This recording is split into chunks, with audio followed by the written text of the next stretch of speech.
Let's have toasted bread for breakfast. Ani, gusto mo ba ng ganito? Pag iinit kita, pandesal na lang sa'yo. May bagong bili yung pandesal. Ito kahapon pa natin ito binili. Sila noodle ba? Kumain na?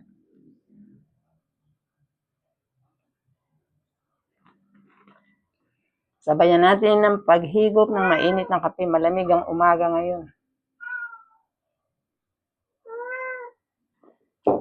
Ba't umiiyak si Noodle?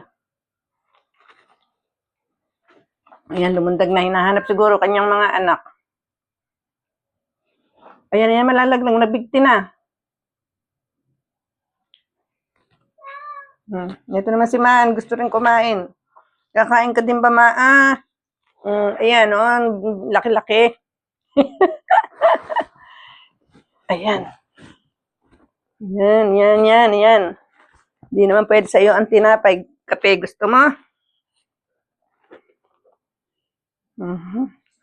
Mukhang Leo ng iyong mukha. Baba ka muna, baka mapasok ka dito sa bread toaster. Yan ka muna. Kain balahibo. Pag nagsuot ka ng kulay itim, nakadikit lahat sa damit. Kain tayo.